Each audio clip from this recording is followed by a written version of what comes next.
लेकिन जिनको नहीं होते उनको भी चिंता करने की जरूरत नहीं है। ये एक वाणी गाया करते हैं, लागे रही ये प्रेमी मेरा भाई रे, तेरी बनत बनत बन जाई रे। कितने कमाल की बात है। आप सभी को प्यारा भरी राधा स्वामी जी। देखिए, जो आज का सत्संग का विषय है उसमें महाराज जी ने बताया कि जिस प्रकार एक बीज अनेकों बीज पैदा करता है, वैसे ही एक भक्ति करने वाला अनेकों भक्त पैदा करता है। अपनी कमियों को दूर करके, संत संकल्प धारण करके हम कुछ भी कर सकते हैं। जिसका विश्वास दृढ़ होता है उसके लिए कुछ भी असंभव नहीं होता।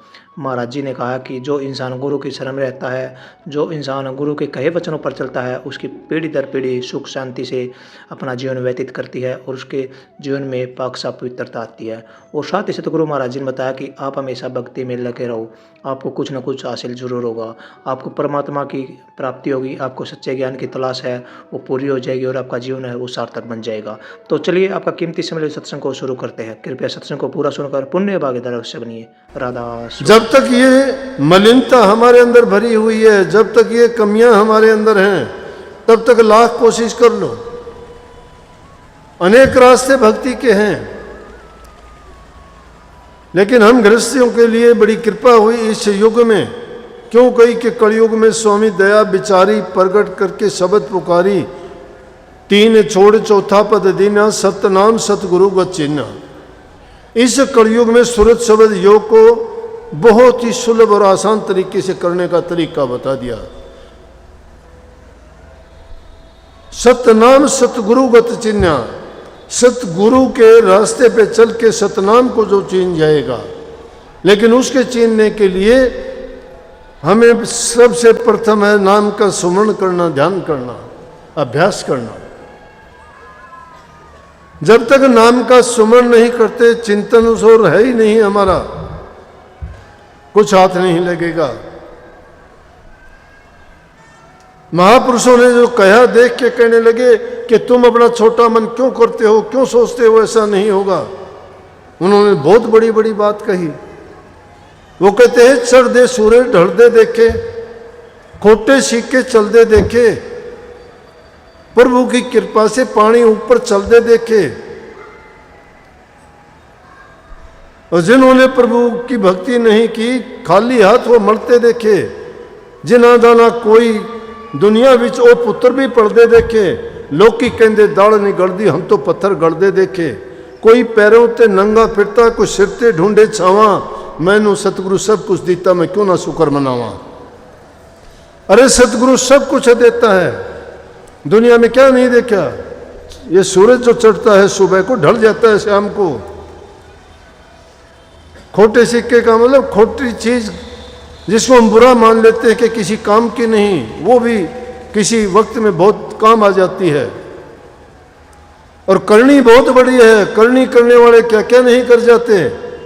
संतों की जो बात बताई, उन्होंने तो प्रभु को पास बुला के किसी ने दूध पिला दिया, किसी ने खाना खिला दिया, किसी ने छाछ बनवा ली, किसी ने उससे बाल कटवा लिए, किसी ने कितने खेती के काम करवा लिए। सैन भगत ने उससे नाई का काम करवा दिया, राजा की मालिश करवा दी। धन्य भगत ने उससे अपना खेत में काम करवा लिया। नामदेव ने अपनी छान बनवा ली उससे। उनके पास कौन सी ताकत थी, वो तो गरीब थे बेचारे। उनके पल्ले कुछ नहीं था, ना धन थी, ना दौलत था, ना परिवार था, ना शक्ति ताकत थी। उनके पास थी आत्मिक शक्ति, उनके पास थी सच्ची भक्ति, उनके पास था सच्चा प्रेम। जो उस सच्चे रास्ते पे चलता है और सच्चाई के साथ चलता है, मालिक उसके हमेशा साथ खड़ा हो जाता है। तुम सच्चे मन से चलोगे ना, तो ये रोजाना के किसी दूसरे के आगे जाके हाथ फैलाते हो, कोई किसी चीज के लिए, कोई किसी चीज के लिए, ये हाथ फैलाने की जरूरत नहीं रहेगी। वो हाथ प्रभु के सामने फैलाया करो, सतगुरु से मांगा करो। सतगुरु तुम्हारे अंतर में बैठा हुआ है, उसको ढूंढने की कोशिश किया करो। ये बात कहने सुनने की नहीं है, ये बात बड़ी मर्म की है कि उसको खोजना चाहते हो तो प्रवेश कर जाओ अपने अंदर में। इन 9 द्वारों में भटकते हो तुम, वो तो बाहर की तरफ दुनियादारी के ही ओर खोलेंगे, वो तो तुम्हें इन्हीं चीज़ों की ओर लेके जाएंगे। लेकिन तुम्हारी लगन जब जैसी होगी, तुम अपनी परवाह नहीं करोगे। उस पतंगे की भांति जो आशिक है उसे दीपक का सम्मा का, और परवाना बन के जब दीपक के पास जाता है तो उसकी पंख जड़ो तन जड़ो, वो उसी के वार फेर के अपना जीवन खराब कर देता है, लेकिन अपनी लगन नहीं छोड़ता। उस हिरण की तरह से अगर सच्चे आशिक हो उसको पाने के, उस धुन शब्द धुन को सुनने के लिए, तो उसमें अपने मन को लगाया करो। ये बाहर के दरवाजों को बंद करके अंदर के जो तुम्हारी इंद्रिय हैं उनको खोल के देखो, उनसे जो धुन प्रकट होगी वो धुन तुम्हें सुनाई देगी, वो तुम्हें उसी प्रकार से मस्त और मगन बना देगी। फिर उसके बाद तुम्हें ये होश ही नहीं रहेगा कि क्या दुनिया के ये रस और दुनिया के भोग, ये झूठे भोग और झूठे रसों के कारण हम अपना ही खून पी के अपने आप को ही बर्बाद कर रहे हैं। इसको कुत्ते की हड्डी कहा गया है। जिस प्रकार से किसी कुत्ते को घूमते फिरते हुए सुख की हड्डी मिल जाती है, उस हड्डी को लेके जाके छिप के कहीं एक तरफ कोने में या किसी दूसरी जगह गुप्त जगह में जाके उस हड्डी को चबाता है। डर है कोई छीन ना ले दूसरा आके, लेकिन हड्डी में कुछ है ही नहीं, हड्डी तो सूखी हुई है। वो हड्डी को चबाते चबाते उस कुत्ते के खुद के मसूड़े फूटते हैं, उसमें खून निकलता है। उस खून को जब जीभ पे ऐसे चाटता है तो सोचता है कि खून हड्डी से आता है, हड्डी में कुछ नहीं है। अपने ही खून को चख के सोचता है कि मुझे आनंद आ रहा है। इसी प्रकार इंसान अपनी ही बर्बादी करके सोचता है कि मुझे आनंद इन चीज़ों में आ रहा, उन चीज़ों में आनंद नहीं। आनंद का भंडार हमारे अंदर में है, वो अमीर रस अंदर में भरा हुआ है, जिसके पीने से आदमी अमर हो जाता है, सब व्याधि रोग कष्ट दूर हो जाते हैं। लेकिन वो कहाँ है जिसको पलटू साहब ने कहा है? उसको पाने के लिए ये इंसान एक प्रकृति में उस उल्टे पेड़ की तरह से है, जिसकी शाखाएं नीचे की तरफ, जड़ ऊपर की तरफ है। पलटू साहब ने उसको उल्टा कुआं कहा है कि उल्टा कुआं गगन में तिसमें जड़े चिराग, तिसमें जड़े चिराग जड़े बिन रोगन बाती, जलता है 6 ऋतु 12 मास जड़े दिन राती, निक से एक आवाज चिराग की ज्योति माही, कोई गुरमुख सुनता और कोई सुनता नहीं, पलटू जो कोई सुने तिसके ऊंचे भाग, उल्टा कुआं गगन में तिसमें जड़े चिराग। ये जो उल्टे कुएं में जब उस 10वें रास्ते के द्वारा तुम अधर मंजिलों में पहुंचोगे, जो एक रहस्य हमारे लिए, लेकिन संतों ने इशारतन बखान किया है उनको ये ना मान लेना कि उन्होंने सत्य सत्य वही कह दी जो बात है, नहीं, वो अनुमान रूप में कही गई है। प्रमाण तो इंसान खुद अनुभव करता है, जब भी पता लगेगा। बताने के लिए दुनियादारी की चीज़ों के नाम लिए गए हैं, कहीं मृदंग का नाम ले दिया तो कहीं बीणा का नाम ले दिया, तो कहीं सारंगी सितार का नाम ले दिया, तो कहीं बंसरी का नाम ले दिया। लेकिन इनसे तो बहुत ज़्यादा धुनी है, कितनी धुनी अनेकों प्रकार की आती हैं। चरणदास ने तो उनको 10 प्रकार की बता दिया, और वो सब के सब एक जगह की नहीं, अलग अलग हैं, कोई ऊपर कोई नीचे, पता नहीं कितनी कितनी एक एक मंजिल पे कैसी कैसी आती हैं। उनको सुन के मन मगन होता है, मन मगन होता है। जब संत कहते मन मगन भया, फिर क्यों बोले? मन मगन जब हो जाता है, बोलने की जरूरत नहीं। जिसने भी पाया उसी ने छिपा लिया। किसी कहते छिपा लिया, अरे छिपाया क्या, बता नहीं सकते, क्योंकि जो चीज़ अनुभव करती है उसकी जबान नहीं है, वो खुद अनुभव करती है, लेकिन वो किस जबान से बखान करें? तो संतों ने कह दिया कि गूंगे का गुड़ है वो। जैसे गूंगा आदमी कोई मिठाई को खा लेता है, मिठाई को पाके खुश तो हो जाएगा, मस्त मगन होगा, हंसने लगेगा, लेकिन तुम उससे पूछ नहीं सकते, गूंगा होता है, बहरा भी होता है ना, उसको तुम्हारी बात उसको पता ये क्या पूछता है, उसकी जबान नहीं है, वो क्या बोले। इसलिए ना तो बता सकता है, और जो उसने पाया है। इसलिए उस सच्चा भक्ति का रूप तो ये है कि जब आप लोग भी उस नाम का सुमन करते हुए उस नूर को देखोगे, अंदर में जाओगे, उन आकाशों को पार करते हुए जब उन ध्वनियों को सुनोगे, अंदर के नज़ारे देखोगे, जो जिसको ज्योति रूप प्रकाश रूप में अनेकों प्रकार की आपको ऐसी चीज़ें नज़र आएंगी जिनको देख देख के आप खुद भी हैरान हो जाओगे।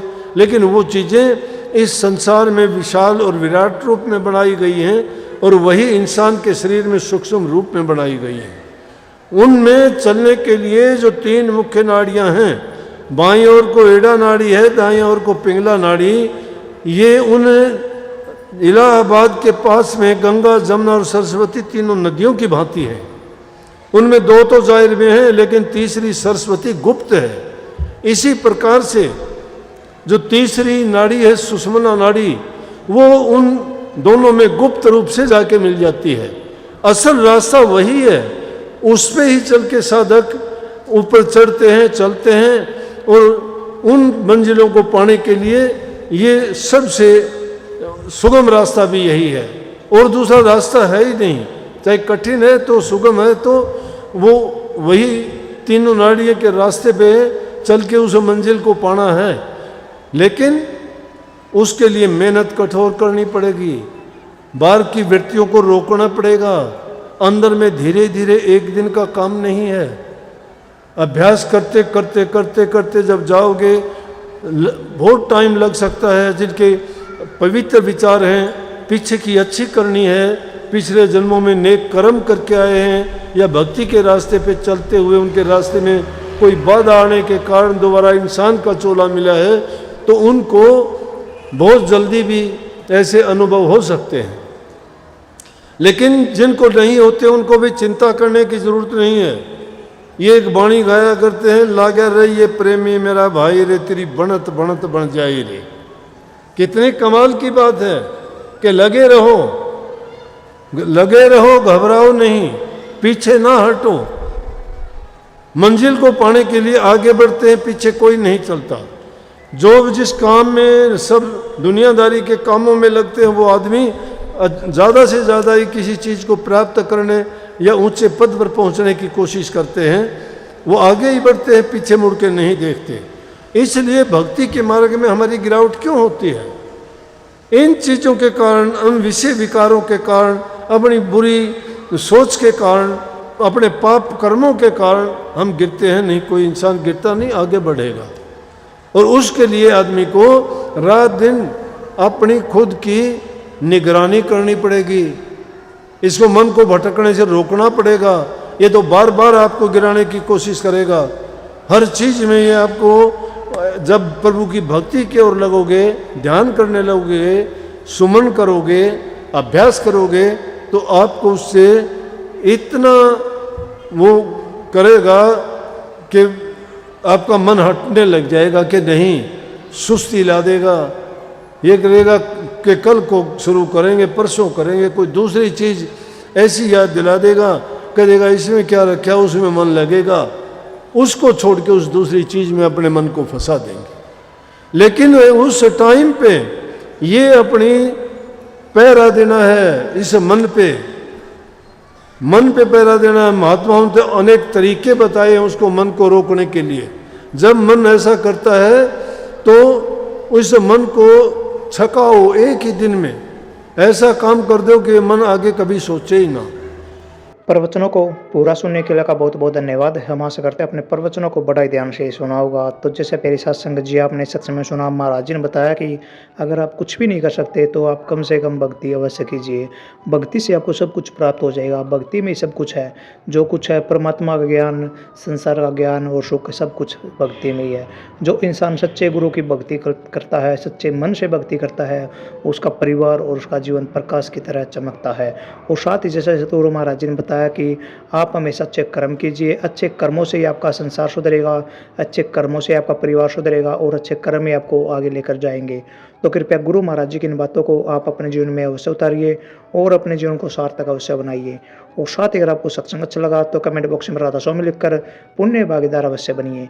मिलते हैं जल्दी एक नए और बहुत ही प्यारे प्रवचनों के साथ। तब तक के लिए आप हमें दीजिए राधा स्वामी।